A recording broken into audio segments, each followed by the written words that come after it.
Hello friends, मैं हूं अनुज और आप देख रहे हैं मेरा चैनल लीगल करेंट्स। तो आज हम बात करेंगे कॉन्स्टिट्यूशन के दो बहुत ही इंपॉर्टेंट आर्टिकल्स, आर्टिकल 20 और 21। ये दोनों आर्टिकल्स हमें फंडामेंटल राइट्स और प्रोटेक्शंस देते हैं जो हमारी फ्रीडम और डिग्निटी को सेफगार्ड करते हैं। तो बिना देरी करे शुरू करते हैं आज का वीडियो, जिसमें हम बात करेंगे article 20, 21 along with the landmark case laws। Article 20 protection in respect of conviction for offences. क्या मतलब है इसका? आर्टिकल 20 जो है इंडियन कॉन्स्टिट्यूशन का, ये आर्बिट्रेरी और रिट्रोस्पेक्टिव पनिशमेंट के अगेंस्ट हमको प्रोटेक्शन देता है। तो what it does is it provides protection against arbitrary and retrospective punishment, ensuring fairness in criminal proceedings। अच्छा, इससे पहले ये इसके क्लॉजेस थ्री टाइप्स के होते हैं, थ्री मेन क्लॉजेस होते हैं इसके, वो बताएंगे बाद, वो मैं बाद में बात करूंगा। लेकिन पहले समझते हैं कि आर्बिट्रेरी पनिशमेंट और रेट्रोस्पेक्टिव पनिशमेंट क्या होती है। तो आर्बिट्री का मतलब होता है रैंडम या विदाउट एनी प्रॉपर रीजन और प्रिंसिपल। आर्बिट्रेरी पनिशमेंट तब होती है जब एक पर्सन को बिना किसी प्रॉपर लीगल प्रोसेस या बेसिस के पनिश किया जाता है, तो वो आर्बिट्रेरी पनिशमेंट है। मतलब कि अगर एग्जांपल के तौर पे अगर अगर पुलिस किसी भी व्यक्ति को बिना किसी एविडेंस के अपनी मर्जी से अरेस्ट कर ले और पनिश करे, तो ये आर्बिट्रेरी पनिशमेंट होगी। ठीक है। रेट्रोस्पेक्टिव पनिशमेंट क्या होती है? रेट्रोस्पेक्टिव का मतलब है अप्लाइंग टू द पास्ट, मतलब कि पुराने पे अप्लाई करना, पहले वाले पे, जो पिछला जा चुका है उस पे अप्लाई करना। तो रेट्रोस्पेक्टिव पनिशमेंट तब होती है जब एक नया लॉ बनाया जाता है और उसको पिछले एक्शंस पे अप्लाई करके पनिश किया जाता है। मतलब ये कि मान के चलिए स्मोकिंग है, स्मोकिंग कल तक लीगल था लेकिन आज स्मोकिंग को इलीगल बता दिया गया है और उसके अगेंस्ट कोई पनिशमेंट लगा दी गई है। तो इसका मतलब ये नहीं है कि कल अगर आपने स्मोकिंग की थी तो उसको, तो कल के बेसिस पे आपको आज पनिशमेंट मिलेगी, क्योंकि कल कोई लॉ था नहीं, कल वो लीगल थी, तो कुछ एक्शन नहीं होगा। तो यही है मतलब रेट्रोस्पेक्टिव का। अगर आज कोई नया लॉ बनाया जाता है तो उसका एक्ट इलीगल डिक्लेयर करता है, आज से डिक्लेयर होगा, उसको आज से कंसीडर किया जाएगा, पहले नहीं, पहले से कंसीडर नहीं किया जाएगा। अच्छा, अब इसके तीन मेन क्लॉज होते हैं। पहला है protection against x post facto, article 20 clause 1। अब इसमें एक्स पोस्ट फैक्टो फैक्टो इसमें कोई भी इंसान सिर्फ उस लॉ के वायलेशन के लिए कन्विक्ट होगा जो एक्ट कमिट होने के वक्त फोर्स में था और किसी भी ज्यादा पेनल्टी का सामना नहीं करेगा। जो ऑफेंस कमिट होने के टाइम पे लॉ में दी गई होगी, उतनी ही पनिशमेंट मिलेगी उसको। तो no person shall be convicted of any offence except for violation of law in force. In force बहुत इंपॉर्टेंट चीज है। कोई भी लॉ जो उस टाइम फोर्स में होगा, उसी के ऑफेंस के लिए उसे कन्विक्ट किया जाएगा और उसी के अगेंस्ट जितनी भी उसके अंदर पनिशमेंट दे रखी होगी उतनी ही पनिशमेंट मिलेगी, न ज्यादा न कम। So law at force the time of the commission of the act charged as an offense, nor be subjected to be a penalty greater than that which might have been inflicted under the law in force at the time of commission of the offense। तो ये protection against x post facto law है। इसको एक example से समझ लेते हैं। जैसे मैंने पहले बताया था, if a new law is enacted today that makes smoking illegal, a person can not be punished smoking yesterday when it was legal। तो पहले जो था उस पे पनिशमेंट नहीं, पहले अगर लीगल था और वो आज इलीगल हुआ है तो उसकी पनिशमेंट आज से लागू होगी। पहले आपने जो कर दिया वो लीगल ही था, उस पर कुछ नहीं होगा। इसका एक लैंडमार्क केस है, Kedarnath Bajoria versus state of waste Bengal, 1953 का केस है। और इसमें सुप्रीम कोर्ट ने ये हेल्ड किया था कि किसी भी व्यक्ति को ऐसे लॉ के नीचे कन्विक्ट नहीं किया जा सकता जो एक्ट होने के बाद एनैक्ट हुआ हो, कोई भी व्यक्ति को। So the supreme court held that a person could not be convicted under the law that was enacted after the act was committed. ठीक है, आई होप ये समझ में आ गया होगा। तो सेकंड इसका क्लॉज है protection against double Jeopardy, that is article 20 sub clause 2। अब आर्टिकल, ये डबल जेपर्डी क्या है कि कोई भी व्यक्ति जो सेम ऑफेंस के लिए उसे एक से ज्यादा बार प्रोसिक्यूट नहीं कर सकते। No person shall be prosecuted and punished for the same offence more than once. अगर आपने आज एक चोरी करी है तो उसको उसकी सजा, मतलब एक बार जो करी है तो उसकी सजा एक ही बार मिलेगी, उसकी सजा दो बार तीन बार नहीं मिलेगी। हाँ, इफ इट्स रिपीटेड ऑफेंस तो बार बार उसका चलता रहेगा। So if someone is tried and acquitted, found not guilty for theft, they cannot be tried again for the same act of theft. इसका एक लैंडमार्क केस है, मकबूल Hussain versus state of Bombay. और इस case में कोर्ट ने क्लेरिफाई किया था कि कस्टम्स अथॉरिटीज और क्रिमिनल प्रोसिक्यूशंस अलग अलग हैं। तो डबल जेपर्डी प्रोटेक्शन वायलेट नहीं होती अगर दोनों सेपरेटली परस्यू किए जाएं। ठीक है जी, the supreme court clarified that prosecutions by customs authorities and criminal prosecution are distinct, they both are different. Protection against self incrimination, ये है इसका तीसरा clause, article 20 sub clause 3, protection against self incrimination. तो ये क्या कहता है? No person accused of any offence shall be compelled to be a witness against himself. किसी भी व्यक्ति को पुलिस या कोई भी जबरदस्ती नहीं कर सकता अपने गुनाह को, अपने सेल्फ इंक्रिमिनेशन के लिए, कि उसको कंपेल नहीं किया जा सकता कि वो एक्सेप्ट करे कि उसने कोई गलती करी है, कोई ऑफेंस किया है।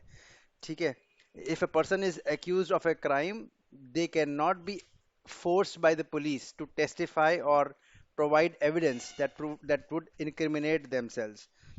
तो समझ में आ गया होगा ये। अगर कोई भी इंसान कोई क्राइम के लिए एक्यूज किया गया है तो पुलिस उससे फोर्स नहीं कर सकती कि वो कन्फेस करे कि उस, या एविडेंस प्रोवाइड करे कि उसने वो क्राइम किया है, तो कोई फोर्स नहीं कर सकता। ठीक है, इसका एक लैंडमार्क केस है, नंदिनी सतपथी वर्सेस पीएल दानी।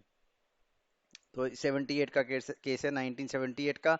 इसमें सुप्रीम कोर्ट ने एम्फेसाइज किया था कि no one can be compelled to answer questions during investigation और trial with which would incriminate them. मतलब किसी को जबरदस्ती या फोर्स नहीं किया जा सकता क्वेश्चंस को आंसर करने के लिए ड्यूरिंग द इन्वेस्टिगेशन पीरियड। ठीक है, अब थोड़ा डिटेल में समझ लेते हैं एक्स पोस्ट फैक्टो लॉ और डबल जेपर्डी और सेल्फ इंक्रिमिनेशन को एग्जांपल्स के साथ और लैंडमार्क केसेस और समझ लेते हैं थोड़ा सा। एक्स पोस्ट, मैं ये बार बार इसलिए बताया मैंने ये क्योंकि ये बहुत इंपॉर्टेंट है, तीनों चीजें इंपॉर्टेंट है। तो ex post facto law, if a new law criminalizes an act of gambling today, a person who gambled last week cannot be punished under this new law because gambling was not illegal last week. बहुत simple है, इसमें मेरे को लगता नहीं है कि नहीं समझ में आने वाली कोई बात है। जो लॉ पहले था ही नहीं, उस लॉ पे आपको कोई भी पनिश नहीं कर सकता। कोई चीज पहले लीगल थी और आज वो इलीगल हुई है, तो जब तक आपने वो करी है आज से पहले, तो उस पे आपको कुछ पनिशमेंट नहीं होगी। That was not an offence, that no one can take action against you. इसका लैंडमार्क एक और केस है, एमपी शर्मा वर्सेस सतीश चंद्रा। इसमें कोर्ट ने क्या हेल्ड किया? The court held that person can not be tried under retrospective laws, reinforcing the protection under article 21 20 sub clause 1। Double jeopardy, for example, if Raj is acquitted of theft charges in 2019, he cannot be tried again for the same theft in 2020। एक बार उसको equity किया गया, equity मतलब उसको बरी कर दिया गया है उस थेफ्ट के चार्जेस से, तो उसके ऊपर दोबारा से उसी थेफ्ट के लिए केस नहीं जा, उस चार्ज उसको दोबारा ट्रायल पे नहीं ले जाया जा सकता। That is double Jeopardy. तो लैंडमार्क केस है इसका, state of Bombay versus S L Apte. Supreme court ruled out इसमें सुप्रीम कोर्ट ने रूल किया कि अगर ऑफेंसेस के डिस्टिंक्ट इंग्रेडिएंट्स हैं, मतलब अलग अलग बार अलग अलग चीजें हुई हैं, तो हर ऑफेंस के नीचे प्रोसिक्यूशन परमिसिबल है, provided they are not the same offence. Same offence नहीं होना चाहिए। जैसे पिछले वाले में भी था कि कस्टम ड्यूटी वाले, कस्टम ड्यूटीज अलग है और क्रिमिनल लॉ अलग है, तो दोनों अलग अलग उसको ऑफेंस ट्रीट कर सकते हैं और दोनों अलग अलग ट्रायल कर सकते हैं। एक ही साथ दो ऑफेंस के लिए वो नहीं होगा। Self incrimination, during a police interrogation Meera is asked to confess to a crime, she refuses citing her right under article 20 sub clause 3 and the police can not force her to speak against herself. यही बात पहले समझाई थी। अगर police interrogation के time पे या कभी भी आपको कोई फोर्स कर रहा है कि कुछ एक्सेप्ट करने के लिए कुछ क्वेश्चंस जबरदस्ती पूछे जा रहे हैं, आंसर चाहिए, तो using article 20 sub clause 3 they cannot force you to say anything, to speak anything about them yourself। ठीक है। इसका भी एक लैंडमार्क केस और है, Selvi versus state of Karnataka, ये 2010 का है। इसने इसमें सुप्रीम कोर्ट ने ये हेल्ड किया कि नार्को एनालिसिस, पॉलीग्राफ टेस्ट और ब्रेन मैपिंग का वॉयलेशन आर्टिकल 20 क्लॉज 3 का वॉयलेशन है अगर कंसेंट के बिना कंडक्ट किया जाए तो। अब ये टेस्ट होते हैं, लेकिन अगर अगर जो भी एक्यूज्ड है, एक्यूज्ड की कंसेंट नहीं है, तो ये टेस्ट नहीं करवा सकते, तो वो आर्टिकल 20 सब क्लॉज 3 का वॉयलेशन होगा। ये था आर्टिकल 20 और इसके 3 सब क्लॉज। आई होप समझ में आ गया होगा। अब हम बात करते हैं आर्टिकल 21 की। आर्टिकल 21 क्या कहता है? Protection of life and personal liberty. Article 21 कहता है, no person shall be deprived of his life और personal liberty except according to procedures established by law. मतलब ये आर्टिकल फंडामेंटल राइट्स को कॉर्नरस्टोन है इंडिया में, इंश्योरिंग कि स्टेट किसी भी इंडिविजुअल का राइट टू लाइफ और पर्सनल लिबर्टी इन्फ्रिंज नहीं कर सकता जब तक वो एक फेयर और एक जस्ट लीगल प्रोसीजर को फॉलो ना किया जाए। तो over the year supreme court has expanded the scope of article. ये बहुत सारे इसके लिए आर्टिकल 21 के ऊपर बहुत सारे केसेस हैं और हर बार इसका स्कोप जो है एक्सपैंड किया है। इसको इंटरप्रेट करने का स्कोप जो है बहुत एक्सपैंड किया है सुप्रीम कोर्ट ने थ्रू वेरियस लैंडमार्क जजमेंट्स। और मैंने एक कॉम्प्रिहेंसिव लिस्ट बना रखी है बहुत इंपॉर्टेंट केसेस की, जिनसे क्वेश्चंस पूछे जा सकते हैं, आते भी हैं, कॉम्पिटिटिव एग्जाम्स में आते हैं क्वेश्चंस, और इन केसेस को आप अपने एग्जाम में कोट भी कर सकते हैं। तो आर्टिकल 21 का पहला एक केस है ए के गोपालन वर्सेस स्टेट ऑफ मद्रास। तो जो इसमें क्या किया था, इसमें इस केस ने इनिशियली आर्टिकल 21 को नैरो इंटरप्रेट किया, लेकिन लिंकिंग की किससे, strictly to the procedure established by law. और इसका इम्पैक्ट क्या हुआ कि फ्यूचर केसेस के लिए आर्टिकल 21 का जो है स्कोप एक्सपैंड किया गया। ठीक है। उसके बाद ये Maneka Gandhi versus union of India 1978 का केस है। ये बहुत बार मैंने डिस्कस किया है, अपने लास्ट वीडियो में भी डिस्कस किया था मैंने इस केस के बारे में। और इस केस में गवर्नमेंट ने मेनका गांधी का पासपोर्ट इम्पाउंड कर लिया था विदाउट एनी रीजन। और इसको फिर आर्टिकल 21, आर्टिकल 14, आर्टिकल 19 सबसे लिंक किया हुआ है इस केस लॉ को। तो इस case law it's actually revolutionize the interpretation of Article 21, ensuring includes fairness and reasonableness। तो इस केस में राइट टू लिबर्टी को right to freedom of liberty को इसमें यूज किया गया था आर्टिकल 21 को। इक्वालिटी बिफोर लॉ आर्टिकल 14 और फ्रीडम ऑफ स्पीच आर्टिकल 19, इन तीनों आर्टिकल्स को लिंक किया गया था इस केस से। मैं सीधा चलूंगा MC Mehta versus union of India और बाकी अलग केस, दूसरे केसेस में। If you can go through the notes, you can go through the video and check the case laws whenever you get a time। Francis Corel Moulin versus the administrator, Union Territory of Delhi। Olga Tellis versus BMC। MC Mehta versus union of India, इस case में Ganga river के pollution के लिए बात हुई थी। और ये एनवायरमेंटल प्रोटेक्शन से भी लिंक्ड है ये केस आर्टिकल 21 से भी लिंक्ड है। आर्टिकल 21 से क्यों लिंक्ड है? क्योंकि ये राइट टू लाइफ की बात करता है एंड इंश्योरिंग दैट जो आपका आसपास का एनवायरनमेंट है वो क्लीन होना चाहिए। राइट टू लाइफ मतलब आपको हेल्दी एनवायरनमेंट की ज़रूरत है। तो वो हेल्दी एनवायरनमेंट के लिए MC Mehta versus union of India को आर्टिकल 21 से लिंक किया हुआ है। Unni Krishnan versus state of Andhra Pradesh, इस केस में education is implicit into the right of life, मतलब कि right to education is also under a right to life, which is considered, which is so included under article 21. तो मैंने आपको पहले ही कहा कि आर्टिकल 21 का स्कोप एक्सपैंड बार बार लैंडमार्क केसेस में एक्सपैंड होता रहा है।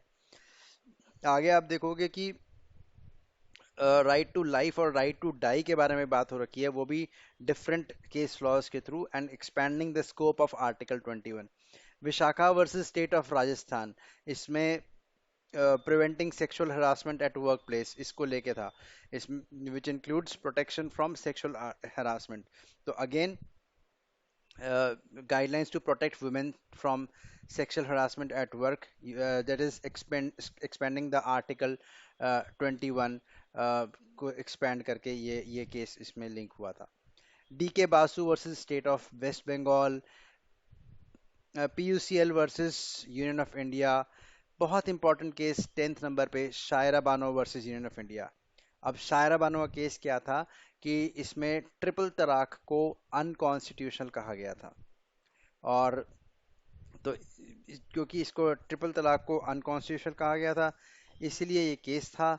और इस केस में इस केस में मुस्लिम वुमेन्स की इक्वलिटी और डिग्निटी का राइट एनफोर्स किया गया आर्टिकल 21 को यूज करते हुए। तो वुमेन राइट्स टू को आर्टिकल 21 के अंडर स्ट्रेंथन किया गया है यहाँ पे। ठीक है। Sunil Batra versus Delhi administration concerned the rights of prisoners and conditions in jail. The Supreme Court held that prisoners retain their fundamental rights except those curtailed by imprisonment. तो इसमें prisoners के human rights को recognize किया गया था under Article 21। ठीक है जी। उसके बाद एक और इम्पोर्टेंट केस है हुसनारा खातून वर्सेस स्टेट ऑफ बिहार। ये हुसनारा खातून वाला जो केस है, ये if I remember correctly PIL के लिए, जो पब्लिक इंटरेस्ट लिटिगेशन है, उसके लिए सबसे पहला केस है हुसनारा खातून वर्सेस स्टेट ऑफ बिहार। और इसी केस में राइट टू लाइफ और ये केस था राइट टू स्पीडी ट्रायल और फ्री ट्रायल के लिए, प्रिजनर्स के फ्री ट्रायल और स्पीडी ट्रायल के लिए ये केस था। ठीक है। तो अ, इसलिए स्पीडी ट्रायल के को रिकॉग्नाइज किया गया इस केस के through under article 21। Rudul Shah versus state of Bihar, एक और case Sheela Barse versus union of India. इसमें welfare of childrens in jail, इसके लिए to protect the welfare of childrens in detention, उनके लिए ये केस था under article 21। Mohini Jain versus state of Karnataka, this case talks about the right to education. It recognizes the essential right to education as a essential for right to life. ये बहुत important case है Gian Kaur versus state of Punjab, P Rathinam versus union of India. और दो cases हैं Aruna Shanbaug and common cause and Navtej Singh Johar. ये चार पांच cases हैं, बड़े इंपॉर्टेंट केसेस हैं। Let's talk about Gian Kaur versus state of Punjab. इस केस में क्या था कि euthanasia is not permissible under article 21। तो right to life does not include right to die. कभी भी क्वेश्चन आ सकता है कि right to life does not include right to die, ये किस केस के लिए था? तो ये केस था Gian Kaur versus state of Punjab. P Rathinam वाला केस क्या था? पी रथिनम वाले केस में जो यूथेनेशिया, यहाँ पे क्या किया था कि यूथेनेशिया को परमिट नहीं किया था। ठीक है, नॉट परमिसिबल था। लेकिन पी रथिनम वाले केस में ज्ञान कौर वाले डिसीजन को ओवर रूल किया और ये कहा कि different perspective on right to life before being overruled. तो right to die is also a right, there is also a right to die, but it should, suicide is not a crime. और इसमें ये कहा गया कि suicide is not a crime. तो overrule किया गया Gian Kaur versus state of Punjab को पी रथिनम के केस में। ठीक है। और एक और केस था इसका कॉमन कॉज वाला, और एक अरुणा शानबाग वाला। अरुणा शानबाग में क्या हुआ, इसमें पैसिव यूथनेशिया को अप्रूव किया गया विद स्ट्रिक्ट गाइडलाइंस। मतलब आप यूथनेशिया सेल्फ डाई के लिए राइट टू सेल्फ डाई है, but there are certain there are strict medical regulated conditions. उन कंडीशंस के अंडर ही आप यूथनेशिया कर सकते हो। And I think I should move to एक one more case of common cause versus union of India. इस केस में पैसिव यूथनेशिया को लीगलाइज किया गया था। This case legalized passive euthanasia and living wills under the strict guidelines. अब इसमें euthanasia को लीगलाइज भी किया गया, लेकिन साथ में आप लिविंग विल्स भी बना सकते हैं। जो विल बनती है, आप अपने जीते जी अपनी एक विल बना सकते हो, जो आपको, आप जिंदा हो लेकिन आप ऑन बेड हो, लेकिन वो विल आपकी बन जाएगी और उस विल को वो विल के अकॉर्डिंगली आपकी प्रॉपर्टी का डिवीजन होगा। तो इसमें right to die with dignity, इसमें रिकॉग्नाइज किया गया right to die with dignity. ये 4-5 केसेस हैं, बड़े इंपॉर्टेंट केसेस हैं, euthanasia, right to life, right to die को लेकर के। Navtej Singh Johar versus union of India, ये वाला केस 2018 का है। ये केस भी क्वेश्चन से पूछा जाता है, एआईबी के एग्जाम में पूछा जाएगा, या और भी कॉम्पिटिटिव एग्जाम्स में, LLM, LLB, CLAT, PG CLAT के एग्जाम में पूछा जाता है कि कौन सा ऐसा केस है जिसमें होमोसेक्सुअल एक्ट्स को डीक्रिमिनलाइज किया था सुप्रीम कोर्ट ने। तो supreme court decriminalize consensual homosexual acts between adults in Navtej Singh Johar versus. तो ये था आज का वीडियो आर्टिकल 20 और 21 पे। हमने समझा क्या क्या फंडामेंटल राइट्स हैं और क्या केस लॉज हैं इन दोनों आर्टिकल्स से रिलेटेड। आई होप समझ में आया होगा आपको। इन केस की कोई क्वेश्चंस हैं आपके, तो please drop a note to me in the comment box. If you need the PDF notes for this particular video, then drop a note to me at the rate at legalcurrents@gmail.com. I will try to bring in my next video to cover up all the remaining articles from 21A to 35, which will complete the fundamental rights. And till then, bye and take care.